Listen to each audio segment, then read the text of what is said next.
Alors que ces dernières semaines, l'attention a été particulièrement tournée vers le Starship de SpaceX, eh bien, aussi important qu'ait été ce sixième vol, le monde n'a pas non plus cessé de tourner en dehors. Entre la Chine qui dévoile des images de ses atterrisseurs lunaires, Blue Origin qui continue de s'approcher chaque jour un peu plus de lancer New Glenn, capable de placer près de 2 fois la charge utile de Falcon 9 en orbite et qui tentera la réutilisation dès son premier vol, une entreprise qui abandonne ses fusées, une fusée chinoise qui va tenter une méthode de récupération inédite, la première image résolue d'une étoile en dehors de la Voie lactée et encore d'autres, on peut difficilement dire que les dernières semaines ne nous auront pas apporté beaucoup d'actualités intéressantes.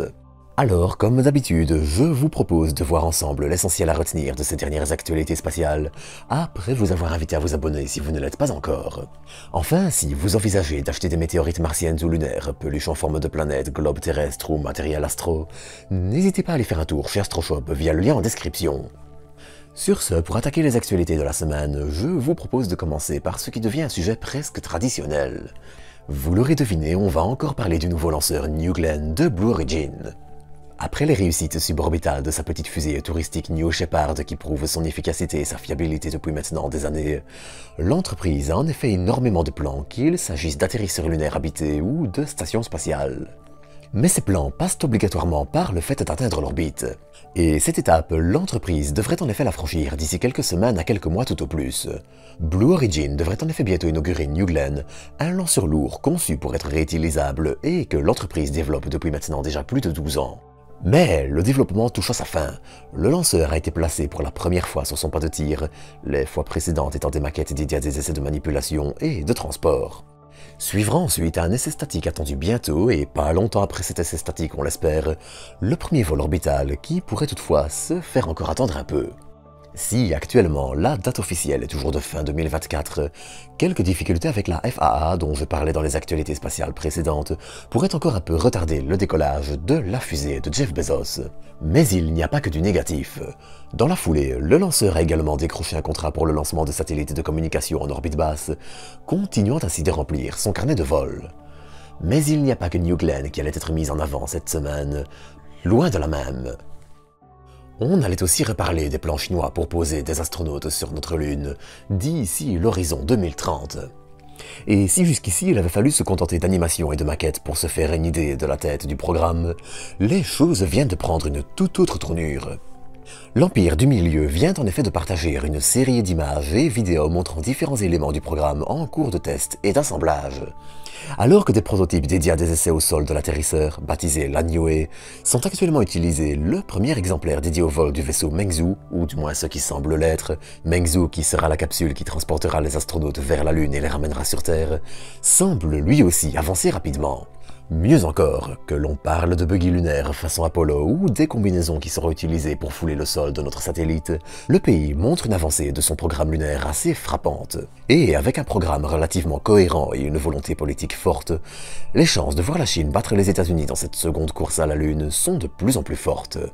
Alors bien sûr, difficile de faire des pronostics, mais il ne serait pas non plus surprenant de voir la Chine l'emporter si les moindres changements majeurs de plan avaient lieu pour Artemis. Mais ça, j'en reparlerai encore bientôt. Dans la foulée, les plans pour la construction de nouveaux pas de tir et de nouveaux bâtiments d'assemblage sur le site de Wenchang se dévoilent aussi, afin d'accueillir le lanceur Longue Marche 10 qui lancera les taïkonautes, les astronautes chinois, vers la Lune. Toujours en parlant du spatial chinois, deux autres actualités allaient aussi marquer les dernières semaines. Déjà, le PDG de Deep Blue Aerospace allait revenir sur l'échec de leur démonstrateur d'étage de fusée réutilisable, qui, après un vol parfait, allait s'immobiliser au-dessus du sol avant de couper son moteur et de s'écraser.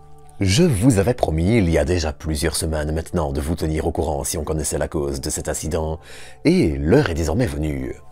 C'est un problème de valve qui a entraîné l'incapacité à réduire la poussée du moteur, faisant se maintenir l'atterrisseur au-dessus du sol avant que, ne détectant un problème, l'ordinateur de bord ne coupe le moteur, entraînant l'écrasement et l'accident. Rien de bien insurmontable donc, et encore heureux pour l'entreprise car elle devrait effectuer son vol inaugural dans le courant de 2025. En tout cas, il faut bien avouer que le New Space chinois se développe à une vitesse assez folle. Les startups pullulent et avec elles, les concepts parfois exotiques. On a par exemple Nayuta Space qui voudrait faire une réentrée à plat à un lanceur comparable au Falcon 9 de SpaceX, là où les retours dans l'atmosphère se font en général avec les moteurs vers le sol. Enfin, plutôt dans le sens de la réentrée et pas exactement vers le sol. Mais bref. Si ce design pose énormément de questions sur la maniabilité et la résistance structurelle de la fusée, il pourrait aussi permettre des économies de carburant suffisantes pour permettre à l'entreprise de booster sa capacité d'emport dans l'espace. Pour terminer avec les startups et avant de parler de la Lune, de Mars et d'étoiles extragalactiques, on notera aussi que l'américain ABL Space annonçait abandonner le développement de sa fusée et se recycler dans les missiles. L'entreprise a en effet acquis un savoir-faire en termes de développement et de production rapide qui lui permettrait de bien meilleurs bénéfices, alors que, des mots de son PDG, ils ne sont plus assez efficaces face à la concurrence dans le spatial, secteur qui a radicalement évolué depuis la création de l'entreprise en 2017. Alors, je l'ai déjà dit à plusieurs reprises sur la chaîne, mais c'est assez normal. Avec les entreprises et leurs lanceurs qui se multiplient dans le New Space américain, eh bien, le marché est de plus en plus concurrentiel. Le choix d'ABL Space ici permet de limiter la casse, là où d'autres risquent peut-être à l'avenir de perdre pas mal de plumes. Mais cette semaine, on allait aussi avoir l'occasion de se tourner vers l'exploration du système solaire et de l'espace. Déjà, dans un premier temps, on notera la publication de cette image. L'étoile que vous voyez ici est une étoile en fin de vie, près de 2000 fois plus large que le Soleil, et qui est dans les dernières étapes de sa vie avant de devenir une supernova. Mais elle est aussi et surtout la première étoile extragalactique dont des détails ont été résolus. Je vous explique. Alors, j'en avais déjà parlé dans un épisode dédié qui sera en écran de fin, mais malgré les distances en jeu, certaines étoiles sont suffisamment grosses pour que nos instruments puissent en résoudre des détails, comme par exemple de gigantesques convections de surface. Alors bien entendu, c'est proche des limites de ce que nos instruments peuvent faire, mais voir sommairement la surface d'une étoile située à des centaines d'années-lumière est déjà possible. L'étoile que vous voyez ici est en effet située dans le Grand Nuage de Magellan, une petite galaxie naine satellite de la nôtre et située à quelques 163 000 années-lumière, soit 163 000 fois 9 400 milliards de kilomètres. À raison de 15 cm en moyenne par banane Cavendish, je vous laisse calculer la distance en banane. En plus de nous ouvrir une fenêtre sur la mort des étoiles, on observe des changements sur une dizaine d'années. C'est aussi un nouveau record assez intéressant. Bon, dans l'état actuel des choses, ça ne va pas révolutionner la science non plus, mais en tout cas, c'est bien de voir les limites de nos instruments régulièrement repoussées. Pour finir, vous noterez que les disques que vous voyez autour de l'étoile sont le fruit de gigantesques éjections de matière, principalement du gaz et des poussières, de l'étoile qui est, justement comme je le disais, en fin de vie. Pour terminer avec les actualités spatiales, on notera que le Canada cherche actuellement un nom pour son rover lunaire dédié à la recherche de glace lunaire, qui doit décoller en 2026 au plus tôt. Du côté américain, on notera que Rocket Lab a été sélectionné par la NASA pour une étude d'un concept dédié au rapatriement des échantillons martiens actuellement récoltés par le rover Perseverance, toujours dans le but de réduire les coûts du programme qui, malheureusement, enchaîne les surcoûts.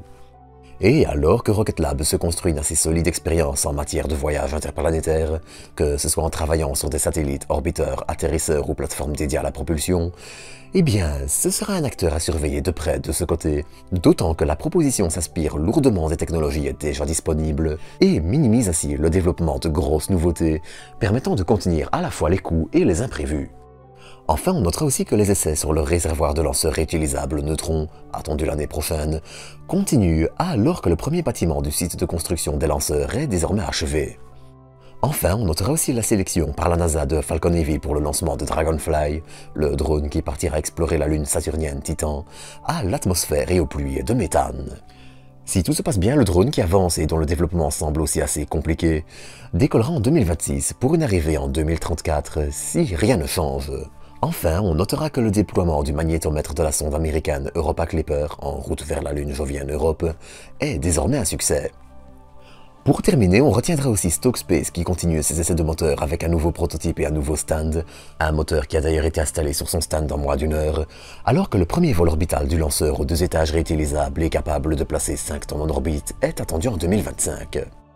On notera aussi qu'on reparle du projet européen Protein à travers 2 propositions de lanceurs super lourds et réutilisables, mais ça j'en parlerai soit ce samedi, soit le samedi suivant. Pour finir, j'aimerais également remercier ceux qui ont été faire un tour sur Tipeee suite à mon post et mon problème d'ordi. Les choses sont désormais sous contrôle, attention, et le problème ne devrait pas impacter le rythme normal des épisodes. Donc encore une fois, eh bien, merci à vous, merci à tous, et sur ce, je vous dis bonne soirée et à dans quelques jours pour une nouvelle dose d'espace.